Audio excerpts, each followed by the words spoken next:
Elijah's story. 2 of 8.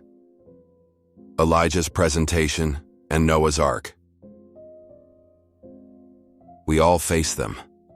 Those moments when a challenge looms so large it feels like an insurmountable mountain or a raging river impossible to cross. For Elijah, today felt exactly like that. A wave of anxiety washed over him, a knot tightening in his stomach. He had an important presentation coming up, a project that felt too big, too complex, too much. The thought of standing in front of everyone, of potentially failing, made his heart pound. He felt small, incapable, like a tiny matchstick against an approaching hurricane. The world seemed to demand more than he felt he could give. With the weight of his fear pressing down, Elijah sought refuge. Not in video games or scrolling online, but in the quiet solace of his room and the silent invitation of the old book. It had offered him a glimpse of purpose before, and now he hoped it held another kind of wisdom. He opened it, the familiar scent of aged paper filling the air, his eyes scanning the intricate script, searching for a story, a sign, anything to quell the storm within. And there, amidst the ancient wisdom, Elijah found a story of unparalleled faith in the face of an unprecedented storm. It was the story of Noah. In a world consumed by wickedness, Noah alone found favor with God. He was instructed to build an ark, a colossal vessel on dry land, an act that must have seemed utterly insane to everyone around him. Imagine the ridicule, the doubt, the sheer physical labor. Yet Noah, without question, obeyed. He spent years, decades even, building this massive ship, board by board, seal by seal, driven by an unwavering trust in a promise that seemed utterly impossible. Then came the day. The animals gathered and the rains began.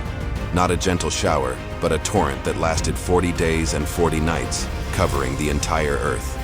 For months, Noah and his family, along with all the creatures, were confined within the ark, tossed upon the turbulent waters. But through it all, Noah held firm. He trusted in the divine guidance, in the promise of protection, and when the waters receded and the ark settled on Mount Ararat, a rainbow appeared, a beautiful covenant, a sign of God's faithfulness, and a promise of a new beginning for all creation. Elijah took a deep breath. Noah hadn't built the ark in a day. He hadn't waited for the storm to pass to start building.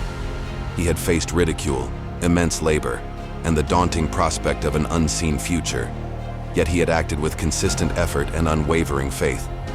Elijah realized that his own storm, this presentation, this challenge, wasn't going to disappear.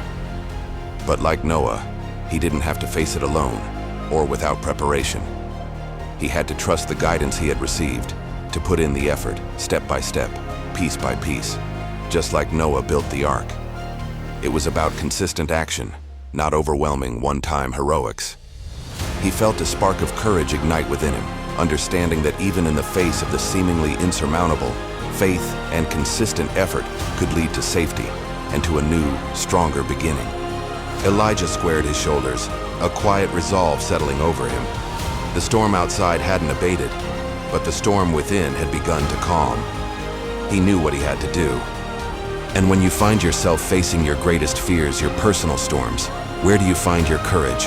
What guidance do you trust to help you build your own ark? Share your thoughts in the comments below.